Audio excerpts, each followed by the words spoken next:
नमस्कार दोस्तों, जीवन पथिक के अंक में आप सभी का स्वागत है। आइए मित्रों, एक बार फिर स्वागत करें अपने चिर परिचित मेहमान विद्वान मित्र डॉक्टर गौतम चटर्जी जी का। गौतम जी, संख में आपका स्वागत है। धन्यवाद मेनका जी। आपका भी बहुत बहुत अभिनंदन। गौतम जी, आपको देख के अच्छा लगता है और आपसे बातें करके और भी अच्छा लगता है। अगर हम बीमार भी हों तो बात करके ऐसा लगता है जैसे हमारी तबीयत ठीक हो गई। और मुझे लगता है हमारे तमाम दर्शक मित्रों को भी ऐसा ही लगता है। तो जब हम ये सोचते हैं कि ऐसा क्यों होता है कि किसी की बातें एकदम औषधीय जैसा काम करती हैं, उपचार कर देती हैं, तो मेरे जहन में एक बात आई कि आपसे इस बात पर चर्चा की जाए, इस बात पर विमर्श किया जाए कि क्या वास्तव में जैसे औषधियां काम करती हैं, तो आजकल तो संगीत से भी लोग डॉक्टर से इलाज करते हैं, तो क्या अब बातों से भी हम इलाज कर सकते हैं? बातों से इलाज कर सकते हैं कि नहीं, ये मैं कैसे बताऊं? नहीं क्योंकि मतलब बातों जो, से हाँ, जो जो जो अनुभव फीलिंग्स है हम होती लोगों हैं। का वो तो यही है कि बातों से लोग बेवकूफ बनाते हैं। नहीं, कई बार हम बहुत फ्रस्ट्रेशन में होते हैं और डिप्रेशन में होते हैं। उस वक्त हमें कोई ऐसा बात करने वाला चाहिए होता है कि जिससे बात करके हमें अच्छा लगे, मन हल्का हो, हमें लगे कि हाँ, एक सोचने का सही ढंग मिला। तो इस बात पे हम आपसे जो है चर्चा करना चाह रहे हैं कि क्या सचमुच बातों में इतना असर होता है, शब्दों में इतना असर होता है? शब्दों का तो असर होता ही है, क्योंकि शब्दों का असर यदि नहीं होता है तो हम लोग बचपन से बड़ों की बात को सुनना, कलाकारों को सुनना, ये कैसे होता है? बड़े जो बोलते हैं उससे हम सुनते हैं, कई बार हमारे ऊपर प्रभाव पड़ता है। और वो प्रभाव इस वक्त कई बार नहीं पड़ता है, बाद में कई बार पड़ता है।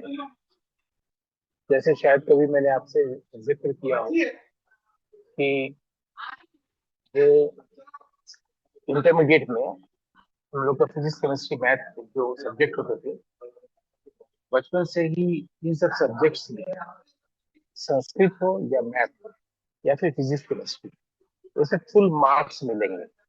आपको लगेगा कि केमिस्ट्री फिजिक्स में भी कैसे मिलेंगे, कैसे मिलेंगे? क्योंकि उसमें तय है कि आपको एक नंबर वाले सवाल है, फिर दो नंबर वाले सवाल है, हम लोग के जमाने में नहीं होता है। फिर डिस्क्रिप्टिव रहते, एक नंबर वाले सवाल में कि आपको इसका बैलेंस ही बताना है, इसमें चार है, कौन सा सही है, आपने बता दिया तो एक नंबर में एक नंबर होगा अगर सही होगा तो।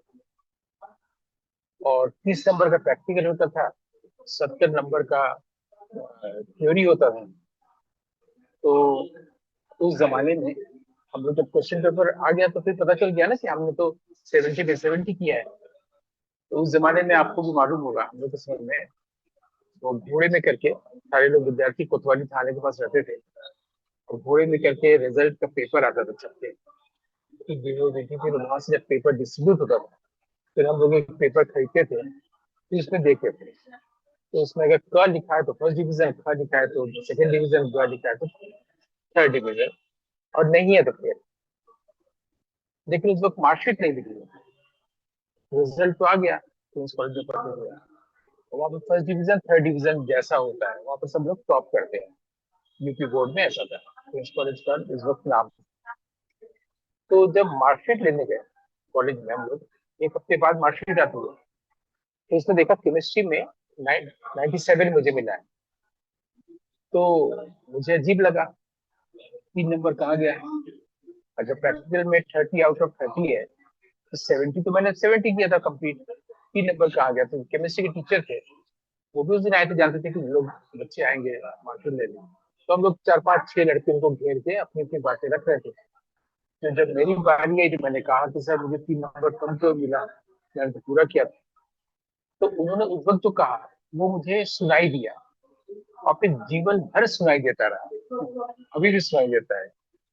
उन्होंने कहा कि आप सिर्फ इंटरमीडिएट का एग्जाम देने के लिए अपनी पढ़ाई की है, अभी आपको इंजीनियरिंग के लिए एंट्रेंस एग्जामिनेशन देना है, आगे की पढ़ाई करना है।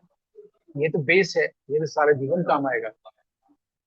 ये बात मुझे लगा कि उन्होंने मुझे कंसोल करने के लिए कहा कि मेरा ध्यान 97 से हट जाए, और आगे की जो मैं तैयारी कर रहा हूँ, तो तैयारी एग्जामिनेशन दिया हो गया, ठीक है। लेकिन तब भी मुझे ये बात समझ में नहीं आई।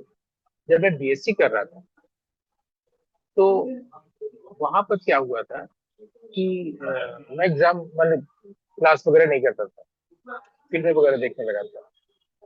छूट मिली थी घर से, कोई डिसिप्लिन नहीं था, बस मैं करने लगा था। बाद में मुझे लगा कि डिग्री भी लेके रख क्योंकि मैं दूसरे साइड चला गया था, न्यूज़पेपर वगैरह में लिखना पढ़ना, इधर चला गया था।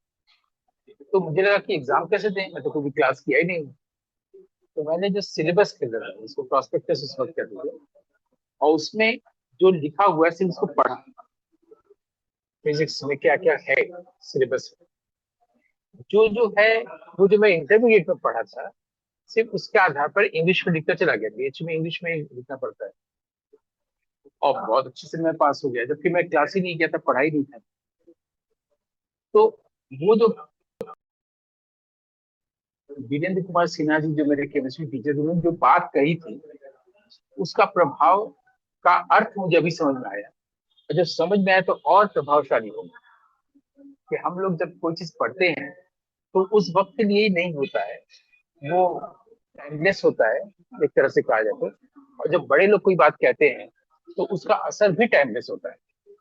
ये तो खाली हाई स्कूल इंटर की पढ़ाई की बात थी, बड़े होकर भी और लोगों को भी ये बात ऐसी हुई है, जब लगा कि मेरे पास कुछ वैल्यूज आए। क्योंकि मैंने कई बार इसको दोहराया है आपके सामने भी कि मेरे जीवन में कोई लक्ष्य या उद्देश्य नहीं था, कोई यात्रा नहीं थी, हमेशा संग रहा है। अब बिस्मिल्लाह खान साहब के घर हम लोग जाते थे, तो मतलब हम लोग मतलब मैं ही जाता था फ्राइडे फ्राइडे शाम को। तो एक दिन खूब देखा, बहुत बुखार है उनको, और उनके घर 3 मंजिला थी, ये भी है। उसके छत पर 2 कमरे थे, और उसमें एक कमरा जो है वो उसके 3 दीवारें थी, और एक कमरा जो है उसमें सिर्फ एक दरवाजा था जो बंद था। तो उसके अंदर वो लेटे हुए थे बेड पर, छोटा सा कमरा, एक छोटी सी खिड़की और दरवाजा। तो मैं जाते ही देखते कि उनको फीवर है।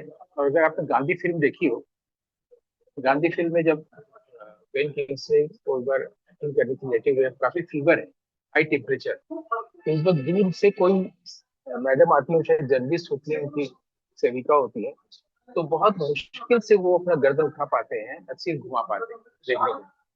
ये फीवर में होता है, बात करने का मन नहीं करता, और देखना भी नहीं हो पाता, उठना तो बहुत दूर की चीज है, तो बदन में बहुत दर्द होता है।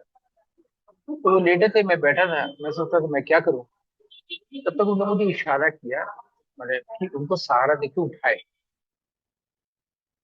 उनको जब मैं सहारा देके उठाया तो उन्होंने इशारा किया, तो फिर मैं देखा कुछ कह रहे हैं कि तौलिए में भी लपेटा हुआ कोई चीज है, उसको उनको देने के लिए इशारा किया ऐसे करके। तो मैंने इसको उठाया, तो मैं समझ गया शहनाई है जो टॉवल में लिपटी हुई। तो उसको मैंने दिया, तो उन्होंने फिर गोद में रख लिया, रख के आंख बंद किया, और फिर माथे से लगाया, फिर मुझे कहा कि वहीं रख देने के लिए। तो मैंने इसको रख दिया। मुझे उतना समझ में नहीं आया कि फिर लेने की क्या जरूरत थी, जब इसको रख ही देना था। तो फिर उनको सहारा देके मैंने लेटा दिया। बाद में जब वो बिल्कुल स्वस्थ हुए, कभी उसका जिक्र किया, तो उन्होंने बताया कि वो मेरे लिए पूजा है, शहनाई बजाना सबका धर्म होता है, मेरा मेरा धर्म यही, मेरी पूजा ही है। तो अगर मैं किसी दिन नहीं रियाज कर पा रहा हूँ, बजा नहीं पा रहा हूँ, तो कम से कम उसको एक बार हाथ में उठा तो सकता हूँ, छू तो सकता हूँ ना। मेरी पूजा की चीजें, मेरी मोहब्बत है, मेरी प्यार है। तो ये बात मुझे समझाएगी। आज भी मैं, मान लीजिए कंप्यूटर में मुझे कोई एक किताब के लिए टाइप कर रहा हूँ, किसी दिन मेरा मूड नहीं है, या किसी दिन मेरी मेरी मुझे कुछ और करना है, या मेरी तबीयत खराब है, तो फिर भी मैं ऑन करके उस फाइल को खोल के स्टार्ट करके देख के फिर बंद कर देता हूँ। ये मैंने उनसे सीखा। उसका प्रभाव अभी तक है कि अगर आप किसी चीज, अगर माँ सरस्वती की आराधना कर रहे हैं, तो अगर किसी वजह से किसी दिन नहीं कर पा रहे हैं, तो उसको कम से कम छू के, कम से कम उसको फिर छोड़ देना। उस दिन आप नहीं कर पा रहे, ये मैंने उनसे सीखा। तो आप देखिए, बातों का प्रभाव मेरे ऊपर इस तरह से पड़ा है, जो संग किया मैंने, गुरुजन संग या सत्संग, तो किशोर महाराज जी से और उन लोगों से, हजार लोगों से सीखा। जैसे हजब शेख बेदी जी ने मुझे कहा था, वही बैठो जहाँ तुम्हारा, जहाँ तुम्हारी आंख खुले, जहाँ तुम्हारा बोध जगे। तो तब से यही होता है। अभी भी मैं या तो अपने संग अपनी छाया में बैठता हूँ जो बोधि वृक्ष हो जाता है, या फिर कोई अच्छा संग मिलता है तो इसका मतलब ये प्रूफ होता है कि जो शब्द होता है, किसी भी बातें होती है, वो असर करती है। और फिर मैं देखा कि मैं जब अभी फीवर था उतर गया, मेरे दोस्त तो मिलने आए, तो मेरे पास इतनी वीकनेस है, तो टेम्परेचर जब जाता है तो फिर वीकनेस रह जाती है। तो उसमें लगता है बहुत वीकनेस है ना, लेकिन जब वो दो तीन दोस्त घर पे आए हैं, तो मैं बैठ के आराम से खूब 1 घंटा 2 घंटा खूब अच्छे से बात किया, एनर्जी आ गई, या एनर्जी लौट आई। उनके जाने के बाद भले ही मैं थोड़ा थक गया फिर लेटा, वो कहाँ से आई, उनको देख के आई हो, तो वो एक तरह से हील करता है। तो मुझे हील किया ऐसा मैं कह सकता हूँ, लेकिन मेरी बातों से कोई हील होता है कि नहीं तो मैं बता नहीं सकता। ने पूछा तो मुझे मैंने अपने कुछ उदाहरण दिए कि मैं कैसे संपन्न हुआ हूँ, मेरी तबीयत कैसे ठीक हुई है, मेरी हीलिंग कैसे हुई है। और इससे ये भी एक चीज लगता है कि जैसे एनर्जी मेरी लौट आई, स्टैमिना लौट आया या खुशी लौट आई, उसी तरीके से जिस चीज को हम देख नहीं पाते उसका मतलब ये नहीं होता है कि वो नहीं। हमारे यहाँ एक महर्षि पाणिनि का व्याकरण है, पहला व्याकरण लौकिक साहित्य में। मैंने शायद कई बार बोला भी है कि इधर किसी का ध्यान नहीं गया है कि वैदिक साहित्य और लौकिक साहित्य अलग होते हैं। वैदिक व्याकरण लौकिक व्याकरण अलग होते हैं।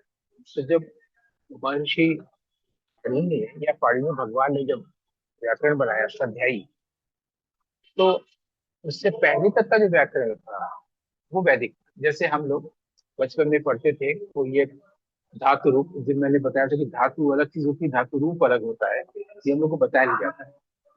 इससे हम लोग कंफ्यूज होते हैं बड़े होकर भी कि पश्चिम माने देखना कि दृश्य माने देखना, गम माने जाना या गच्छ माने जाना, ये कोई बताता नहीं बचपन में। तो वो हम लोग उसको लट लकार लंग लकार आदि बोलते हैं, कोई बताता नहीं है कि लकार क्यों बोल रहे हैं। अगर बताया जाए कि किसी भी शब्द का जो पहला अक्षर है, कोई पहला वर्ण जो होगा उसको वही वैसे बोला जाता है। जैसे मान लीजिए कमल बोलना है तो उसमें क जो है वो ककार हो गया, तो ल से शुरू होने वाले जितने भी शब्द होंगे तो लकार होगा। हम लोग को खाली याद क्या आता है कि लट लकार लोट लकार, लकार क्यों बोल रहे हैं? लकार इसी के समय ल लगा है ना, लट लिट लोट। और फिर लट लकार मैंने वर्तमान काल, पढ़ती पढ़ते पठन के लोग याद करते हैं, उस वक्त इससे सरल करने की बताता नहीं। और मुझे जीवन में यही सीखने को मिला है कि हमेशा सरलता से देखो, सरलता से स्टार्ट करो, सरलता से सीखो, सरल होकर बोलो। मैं see simply, do simply, initiate simply, act simply, हर चीज सिंपली, स्टार्ट सिंपली। तो अब जैसे मैंने बता दिया तो हमेशा के लिए आपके पास हो गया कि लकार क्या होता है, क्योंकि सब में ल ल ल है। अब हम लोग पढ़ते क्या है कि लट लकार, लिट लकार, लग लकार मैंने वो हो गया आपका भूतकाल, लट लकार मैंने वर्तमान काल, पढ़ती पढ़ते पठन की, ये याद करते थे बचपन में। लग लकार मैंने भूतकाल, अपठत अपस्ताम अपठ ये पढ़ते थे। फिर एक होता था भविष्य काल, लिट लकार, तो पठिष्यति पठिष्यते पठिष्यति। फिर विधि होता था पठित पठिताम पठित। इस वक्त कोई बच्चा ये नहीं पूछता कि सब में ल है तो यहाँ कहाँ ल है? पूछना चाहिए। और उसके अलावा हम लोग पढ़ते थे लोट लगा, ये 5। लेकिन 5 होते नहीं है, 10 होते हैं। और लेकिन आज उसमें से 5 प्रचलन में नहीं है, 5 प्रचलन में है इसलिए वो 5 पढ़ाया जाता है। इसके अलावा और भी होता है, जो विधिलिंग में कोई सवाल अगर पूछता है कि ऐसा क्यों है, वहां पे ल नहीं है, तो वहां भी है। और वो दो तरह से है। वो लुंग नकार होता है, जिसमें एक तो होता है कि ये विधि लिंग लिंग और आशीर लिंग, तो जहां पर ये होना चाहिए ये होना चाहिए अर्थ में होता है, वहां पर ये यूज होता है। वहां पर आशीर लिंग भी होता है और विधि लिंग भी होता है, वो एक्चुअली लिंग है, लिंग लकार। तो ये 10 होते हैं, लेकिन वैदिक व्याकरण में 11 होते थे। उसमें एक लेट लकार भी होता था, ये बताया नहीं जाता, कोई जानता भी नहीं, आज भी नहीं जानते। तो आज ये हमने इसे ध्यान दिलाया, ये संघ का असर है, ये क्लासरूम में पढ़ने से नहीं हुआ या कोई पढ़ाया भी नहीं, ये संघ के कारण हुआ कि ऐसे व्यक्तियों का संघ किया तो शब्दों का ये असर होता है। तो मैं जो बोल रहा था कि कोई भी जैसे शब्द है वो बोलने के बाद खत्म नहीं होता है, वो हमारे आकाश में सुरक्षित रहता है। जो कुछ भी आप बोल रही है, जो कुछ भी मैं बोल रहा हूँ, जो कुछ भी कोई गा रहा है, मोहम्मद रफी ने जो गाया या आशा जी जो गाती है या गा चुकी है, वो सब आकाश के भी कई भेद है। उसमें एक आयन आकाश होता है, उसमें वो सुरक्षित रहता है सब कुछ, बस उसको फिर से दोबारा प्राप्त अभी तक नहीं किया जा सका है। ऋषि मुनि वो भी कर लेते थे। ऋषि मुनि जब ये आकाश और आयन वाली बात नहीं थी, तो वो कह देते थे कि सब कुछ सुरक्षित रहता है आकाश में। तो ये जो कोई भी चीज जब दिखता नहीं है, उसका मतलब होता नहीं, इस पर मैंने पूरी फिल्म भी बनाई है कुआसा। तो उसमें भी व्याकरण में एक सूत्र है, अदर्शनम लोपः। अदर्शन में जो दिख नहीं रहा है लोप, इसका मतलब उसका लोप हो जाए। ऐसा होता नहीं है, व्याकरण के विषय तो ऐसे है। और हमारे यहाँ के ऋषि मुनियों ने ये सब कुछ किया है। तो मैं बार बार कहता हूँ कि प्राचीन ग्रंथ को पढ़ना हो तो आप साहित्य की दृष्टि से भी पढ़िए और आध्यात्मिक दृष्टि से भी पढ़िए। व्याकरण की दृष्टि से भी पढ़िए और आध्यात्मिक दृष्टि से भी पढ़िए। नाट्य शास्त्र पढ़ना है तो कला की दृष्टि से भी पढ़िए और आध्यात्मिक दृष्टि से भी पढ़िए। नहीं तो आपको कुछ नहीं समझ में आएगा। तो अब जैसे अदर्शनम लोपा है, मतलब जो दिख नहीं रहा है, इसका मतलब ये नहीं कि वो विद्यमान नहीं, वो नष्ट हो गया है। ईश्वर जब भी इसी वक्त है, दिख नहीं रहा है का मतलब ये नहीं कि वो नहीं है। तो अदर्शनम लोपः का व्याकरण मत की तरफ से देखना भी हो गया और आध्यात्मिक ढंग से भी देखना हो गया। कितना बड़ा अर्थ मिला। वैसे ही किसी ने शब्द दिया, तो अगर वो शब्द खत्म नहीं हो जाता है, उसका लोप होता है, वो दिखता नहीं है या सुनाई नहीं देता है, मतलब ये नहीं कि लोप हो गया है, वो रहता है, वो विद्यमान है। तो विद्यमान के लिए भी वहां पर तस्यति शब्द आया है संस्कृत में, तो तक गहराई में भी नहीं जाते हैं। कहने का मतलब यह है कि हम लोग जब कुछ बोलते हैं, किसी को ठगते हैं बोल कर, वाणी का दुरुपयोग करके किसी को मूर्ख बनाते हैं बोल के, झूठ बोलते हैं, जो बोलते हैं उस पर टिके नहीं रहते हैं। जब शब्द तो टिका रहता है अपनी जगह पर ना, ये क्यों भूल जाते हैं? इसलिए हमें शब्द की रक्षा करनी चाहिए। अगर मैंने आपसे कोई किताब ली है और कहा है कि मैं अगले रविवार को पहुंचा दूंगा, नहीं पहुंचा पा रहा हूँ, बारिश हो रही है, तो मैसेज कर सकते हैं जैसे, या किसी से बुलवा सकते हैं अगर फोन नहीं है तो, कि मैं नहीं आ पा रहा हूँ, बारिश हो रही, मैं कल पहुंचा दूंगा। तो इससे शब्द की रक्षा होगी। तो आप अगर शब्द की रक्षा नहीं करेंगे तो शब्द भी आपकी रक्षा नहीं करेगा। शब्द में ब्रह्म है। और यही बात इसी इसी दिशा में नहीं, बल्कि दूसरे अर्थ में यक्ष ने जब पूछा था युधिष्ठिर से कि जब आपने सारे प्रश्नों का उत्तर दे दिया तो आपके चार भाइयों में से किस भाई को जीवित करो। तो उन्होंने भीम का नाम नहीं लिया था, अर्जुन का नाम नहीं लिया था, उन्होंने नकुल का नाम लिया। यक्ष ने कहा कि अभी आपको युद्ध लड़ना है जंगल से लौट के, तो आपको तो इस पूरी पृथ्वी में सबसे बड़ा धनुर्धारी अर्जुन है, सबसे बड़ा महाबली भीम है, क्योंकि उससे बड़ा कोई नहीं है। बलराम के शिष्यों में भीम है और दुर्योधन ही है। तो आप नकुल जिसके पास कोई शक्ति नहीं, उसको क्यों आप उसको क्यों जीवित करना चाहते हैं? तो युधिष्ठिर ने कहा था कि मेरे पिता की दो पत्नियां हैं, एक पत्नी से एक पुत्र जीवित है, दूसरी पत्नी से जब एक और पुत्र जीवित होगा तो धर्म की रक्षा होगी। मैं यदि धर्म की रक्षा नहीं करूंगा, धर्म मुझे जला के राख कर देगा। इस उत्तर से यक्ष खुश हुए, उन्होंने बाकी चारों भाइयों को भी जीवित किया। उसी तरह से धर्म को ही मैं शब्द बोल रहा हूँ कि अगर हमने शब्द दिया है किसी को कि आप मेरे मित्र हैं या आप मेरे भाई हैं या कुछ भी मैं बोला, उसकी रक्षा मैं नहीं करूंगा, शब्द मुझे मेरी मेरा अनिष्ट करेगा। ये लोगों को पता नहीं चलता कि शब्द उसी का बोला हुआ शब्द उसकी उसका अनिष्ट करता है। क्योंकि जैसे हम लोग ये नाखून है शरीर में, यही इसी में जहर भी होता है। तो हमारे शरीर में बहुत सारे ऐसे श्राप होते हैं जो हमें कई रोगों से मुक्त भी करते हैं, उसी तरह से वही नुकसान भी करते हैं। अपने शरीर की चीजें एक सारी चीजें।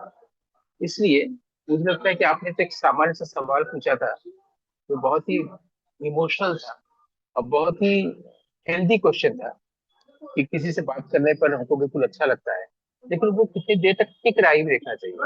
कि शब्द तो टिका रहेगा भले वो दिखे ना, लेकिन क्या हम भी टिके हैं संबंधों में? यहीं पर मैं विराम देता हूँ। बहुत अच्छा लगा। Thank you. और जो हम कहते हैं कि अच्छा लगता है, मतलब सचमुच अच्छा लगता है। क्योंकि जो कहते हैं कि हील करना तो होता ही है, आपसे बात करना, उसके साथ साथ जब नया हमें पता चलता है कुछ, क्योंकि ये चीज हमने महसूस करी उस दौरान कि जब कोरोना के लॉकडाउन था, तो जितने लोग जॉब करते थे, हम लोग जैसे टीचिंग जॉब में थे, तो एक दो दिन के लिए तो अच्छा लगा कि हाँ बहुत अच्छा लगेगा, छुट्टी लगे, छुट्टी मिलेगी, रेस्ट करेंगे, कोई काम नहीं करना पड़ेगा। लेकिन उस दौरान इस चीज का एहसास हुआ कि दिमाग को भी कुछ नया चाहिए। हम घर में रहें, भले ही हमारे पास खाने पीने को सब कुछ हो, पर हम क्यों ऊब गए, क्यों हमें अच्छा नहीं लगने लगा। तब लगा कि दिमाग को ऐसी चीज जरूर चाहिए जो उसको कहीं ना कहीं हील करे या नया कुछ दे। जैसे हम खाना खाते हैं, वैसे दिमाग का मेरे ख्याल से भोजन भी होता है।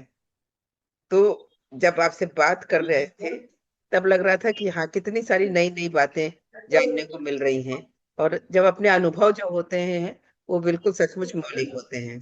आपने अपने बचपन से लेके जो बताया, इंटरमीडिएट के एग्जाम से लेके, और सारे लोगों का प्रभाव बताया जो आपने, तो वो वही चीज मैं भी महसूस करती हूँ। और इसीलिए हमने ये प्रश्न किया था आपसे कि क्या सचमुच चाहे शब्द या बातें हील करती हैं। पर ये बात जरूर नहीं पता चली कि शब्द कभी नष्ट नहीं होते हैं। वो एटमॉस्फेयर में, ब्रह्मांड में कहीं ना कहीं जाके सुरक्षित हो जाते हैं, स्टोर हो जाते हैं। जो जो आपने अपने शब्दों में कहा, ये जान के अच्छा लगा। युधिष्ठिर की कहानी सबसे अच्छी लगी कि धर्म की रक्षा उन्होंने की।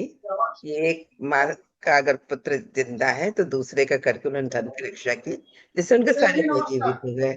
तो ये सब चीजें जो हमें जानने मिलती हैं, तो हम नहीं जानते हैं कि हमारे पास ना तो खूब आप जैसा ज्ञान है, ना उतनी वोकेबलरी है कि हम उन शब्दों से आपका शुक्रिया कर पाए।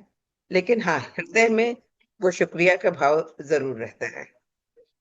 बिल्कुल हृदय से हम शुक्रिया करते हैं आपका, आज के अंक में जो आपने इतनी अच्छी बात, मेरी ओर से भी और मेरे तमाम दर्शकों की ओर से भी सचमुच आपका शुक्रिया। सभी दर्शकों का अभिनंदन, आपको प्रणाम। सभी आनंदित रहिए। आनंद आनंद।